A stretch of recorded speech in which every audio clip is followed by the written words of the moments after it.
Okay, everyone, I'm going to do another clip here. It's been a while since I've done one on any of my paranormal gear.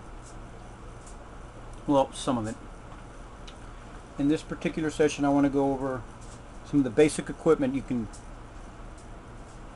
pick up for pretty affordable, reasonable prices.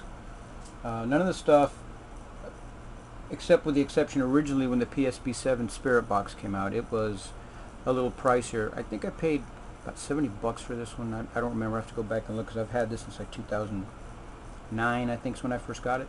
And I have used this on every investigation that I've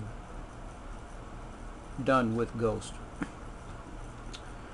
But before I had this one, I had improvised and had found the plans, as I'm sure many of you had heard about it, to modify these Radio Shack handheld AM/FM radios into dead telephones, spirit boxes. Not truly not a true Frank's box, because Frank's box was although it did sweep radio frequencies forward, backwards. It also utilized other noise generators as well. But one thing that the Frank's box schematic had the device do was not only go forward or backward along AM/FM frequencies, but jump randomly to them. And as well as that, once the echo is added to the actual sound, it made a very creepy sounding result, but it was effective. Now, for those of you who don't want to go out and buy an actual or build a Frank's box, get the schematics and build it yourself, there is an alternative, which I found this on the App Store, the Google Market. It's called Ghostbox, and you have to do a search for it till you find it, because it's kind of hard. It's kind of hard to find because out of every 20 searches, I would find it like one time. The interface is pretty simple, and to use it, as well as to use any of these other devices that don't have a built-in speaker, it's recommended you go and get yourself not just a speaker, but an amplified speaker. Now, I use the Radio Shack Mini amplifier speaker. I've been using this since about 2008, and it's the same one. I haven't had to replace it. It uses a square 9-volt battery. It's very effective. And along the note of all this equipment, while you're using it, you also want to get yourself a decent mid-range priced digital recorder. Now, yes, you can go above the minimum. You can get one of the more expensive Zooms, or one of the more expensive units. But the secret is to make sure that it has a wide enough frequency response. And I'm not going to go into the frequency response too much here, because I'll do another session on digital recorders and how you can actually make a good choice for the one you want to use for a particular application. But any decent Olympus digital recorder, or you can use a Sony, if you're brand selective, will work for recording EVPs, electronic voice phenomena. And I can't stress this enough. On a little side note is that always keep one digital recorder running with you at all times wherever you're going. I do that so that way I just go seamlessly between other aspects of the investigation and doing an EVP session. But really, if you think about it, the minute you walk into that location, the EVP session has really begun.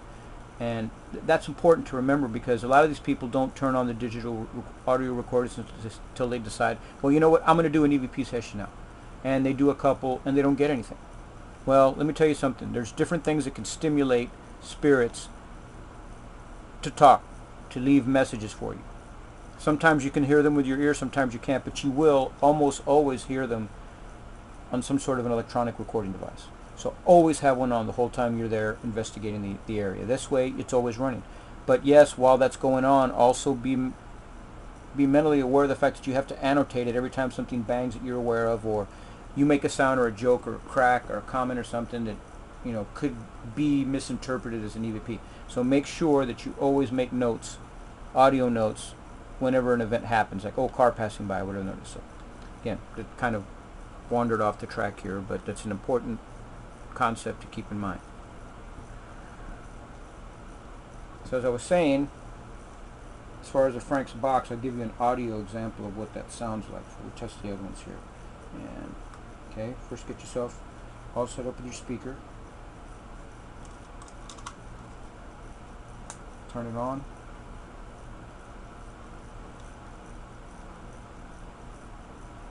Go to your device. And there's certain settings on the on this one that you want to use, Ghostbox 1.0. You hit the right arrow.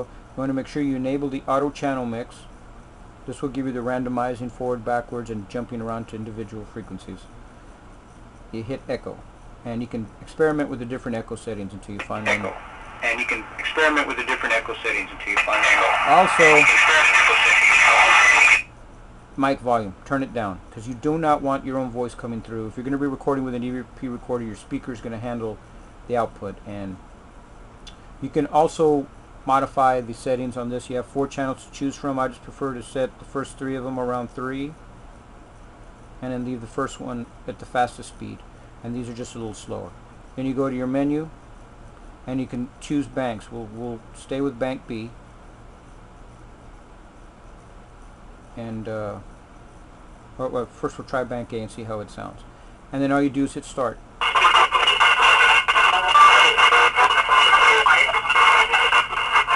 And as you can see, it's randomly sweeping, and what you're hearing is these are pre-recorded. It's a file that's saved on your phone. It's not actually going through the FM perspective frequencies and doing it for you. It's already been set up, and somebody just set up a long loop of them. But in essence, you can still change the mix, and you can also add or remove echo as you see fit.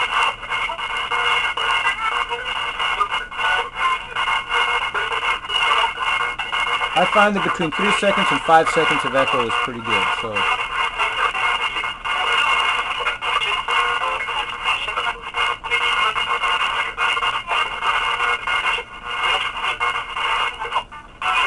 And with this running, you're in essence set up to begin your Spirit Box session. All you have to do is just turn on your recorder, start asking questions. There's another optional. As again, I said there's both AM and FM. This is using an FM feed, so you go to your menu, switch to A.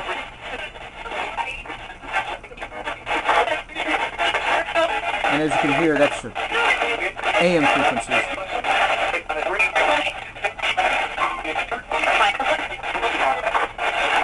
And then you can just immediately start doing your session. So, this is the first example. We'll stop with this one here. And like I said, it's a free download. It doesn't cost anything. There are some that are more expensive that cost, and I wanted to evaluate those more before I paid $14 to $15 for something that may or may not have worked worth a crap or not. So more will follow on that as I find out better programs that might work. There's another one on there called Ghostbox, but I'll do that at a different time. I just wanted you to show you that one particular one because you may want to get it. It's getting hard to find. The first one that I built and modified was the Radio Shack Pocket Digital AM/FM radio, because this one you have to go in the back and actually modify, clip a connection on the inside to make it cycle through the various frequencies. But it has no speaker, so of course you're going to have to hook it up to your speaker, turn it on, select your band, and then you just simply start sweeping. You hold it down and it will continue to cycle.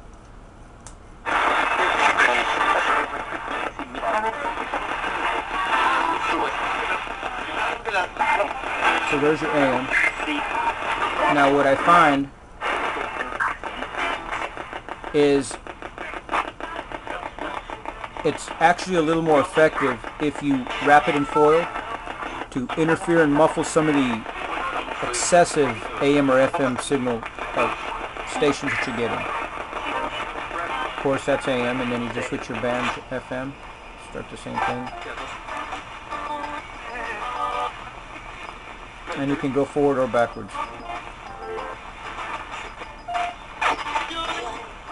I prefer the reverse sweep.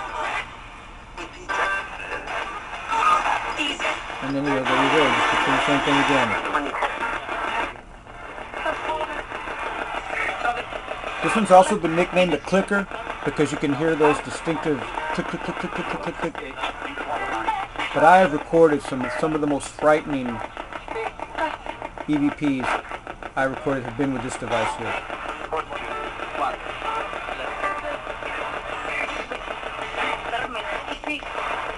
Okay, now we'll go on to its big brother. Power it down. Of course, you have a handy volume knob on the side to help you control the volume.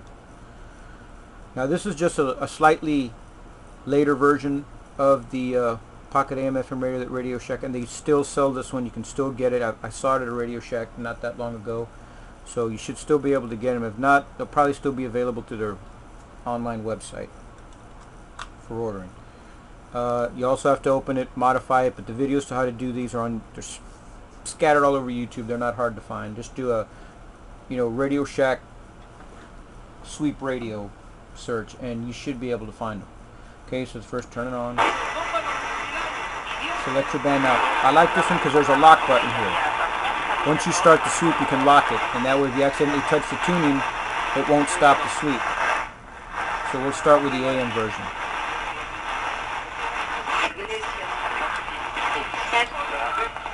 Now I found that this one from time to time will stop sweeping on its own, so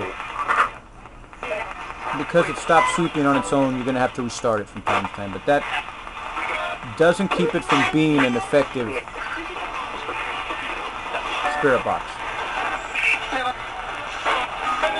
Of course, you can't change the sweep rate. You're stuck with a sweep rate you have here, which is probably about 300 milliseconds or so, I would say. Again, I prefer to use the AM because there's less music. It tends to be more voices. Now, unlock it, go to AM, start your reverse sweep.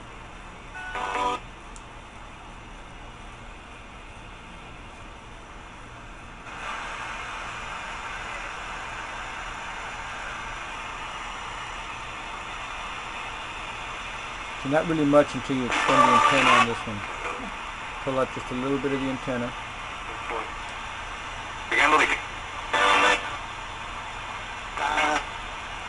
And then just leave it running.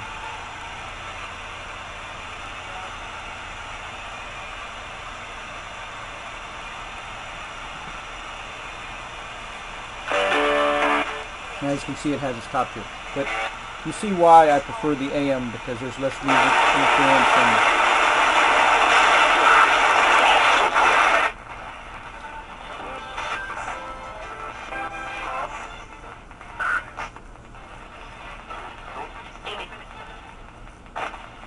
and that is another note I didn't make is that the sweep rate obviously on the older model is faster. I call it the Ghost iPod because it's just, well, it's a copy of the same setup, but Ghost Pod.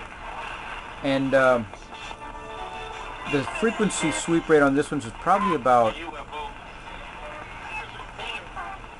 actually let me see, now where's the fastest one? It's a little bit faster than the PSP7, so once I fire this one up again, I'll look at the sweep rates and see exactly, I swore I just heard it say UFO here a second ago, but anyway.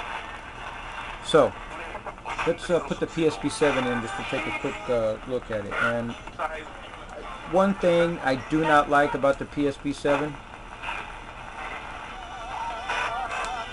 that I don't like about the PSP7 is the display is kind of small, and the writing over the controls is also rather small, but it's designed to help you have a more compact piece of gear because an investigator is going to be taking multiple pieces of equipment with them on an investigation, so as a result, the more you can store away in a small bag or carry bag, yes, that is beneficial.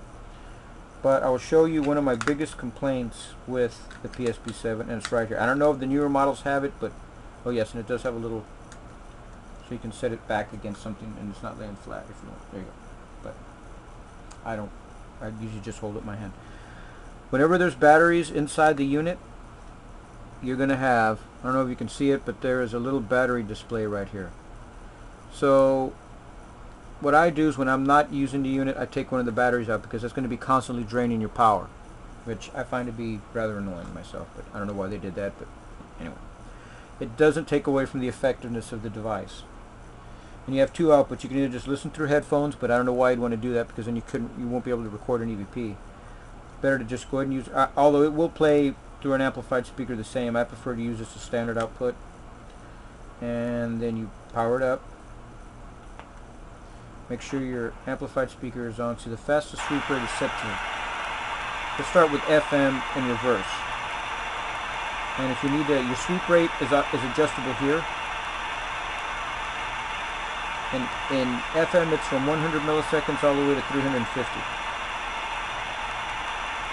So the 100 milliseconds being the fastest. And this one is probably between 50 and 100 milliseconds, so it sweeps pretty quick. That's why I think out of all three, this one's the least effective, and it's a runoff between these two. So let's go ahead and start a reverse sweep.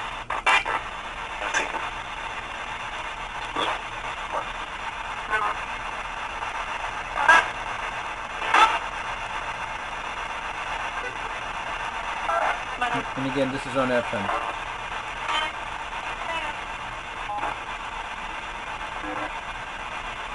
And again, you can adjust it mid-sweep. 150, 200, 250. You can adjust your volume to keep it about between 10 and 15. And then there's 300. And back to the 350. Now let's change to AM. AM doesn't give you as fast a sweep rate. The fastest you're going to get is 200 milliseconds.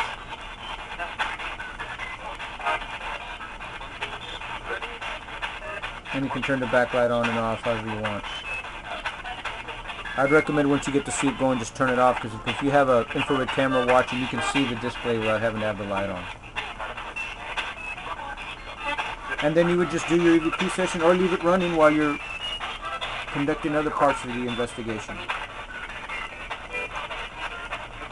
Spirits don't always have to have a cue to give you a response. Remember, that's very important. Isn't that right?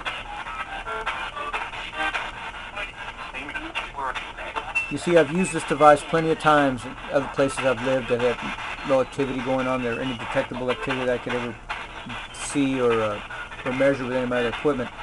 And you never get anything. But you take it to a location where there's actual activity and you will get responses. I guarantee it. This device will not let you down. Alright, let's go ahead and just go ahead and power it down. Again, these are the ones I've been using recently in my experiments at the new Sherryland High School across the street, where the construction worker was killed, crushed by bricks.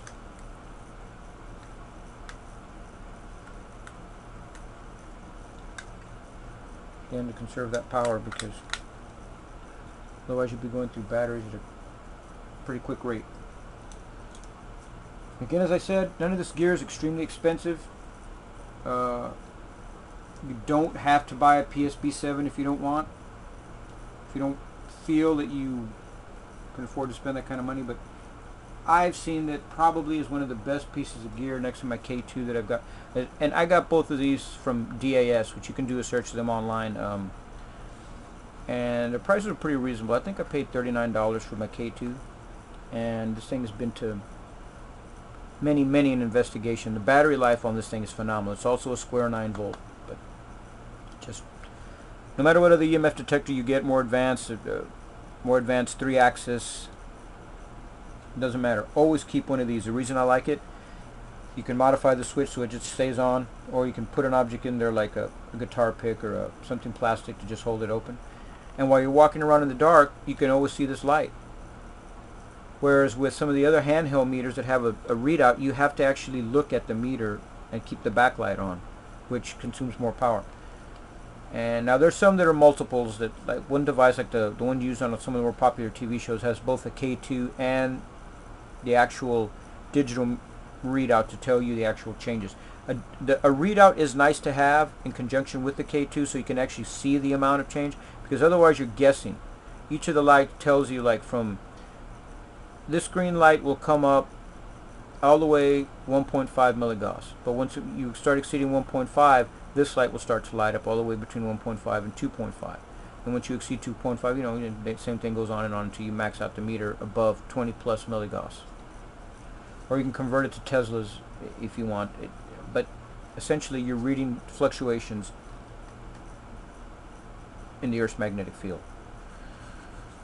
Now, it can be affected by walkie-talkies, and a lot of investigative teams use walkie-talkies. So as a result, sometimes you'll see a flash go across there, and this was being used by certain popular program reality shows on TV. I won't mention any names, to trigger K2s, so someone off screen would trigger using a radio. So, you know, what's the purpose of that? That's cheating.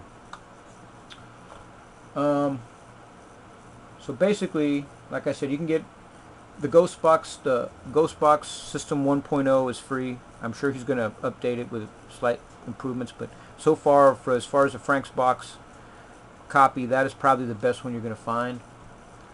I would just save up my pennies and get a PSP7, because like I said, they probably come down in price now, so you can get it for like $30. And it does have its own built-in speaker, but I would use an amplified outer speaker to get more life out of the system, because it will go through those batteries usually in one investigation. Or if you get spirit hijack, which can happen, it'll just drain them even faster. I've had that happen. Brand new batteries and all my gear I was carrying at the time just completely went out, and there's no scientific explanation for what happened. New batteries just do not run out of power unless something drains them. So anyway, something to bear in mind. So again, in my next clip I'll go more into some of the details about how to utilize these pieces of gear a little more effectively, but pretty much it speaks for itself. You set it up, start doing an EVP session, and you'll hear the response right away.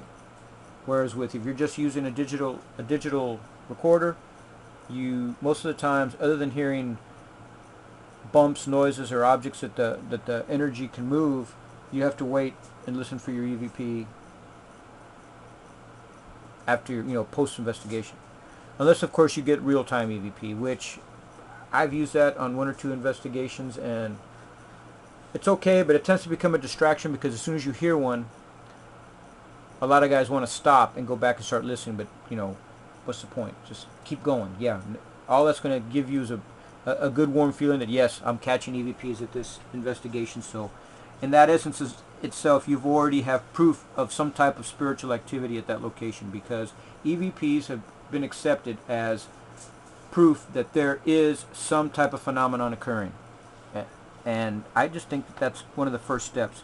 As our level of quantum understanding increases, and we may be able to eventually reach a point where we can quantify this energy, maybe even come up with more sophisticated equipment to enable us to actually record the energy, other than just recording the effects it has on the surroundings. Things that we can detect with EMF detectors and whatever else. So, until the next clip,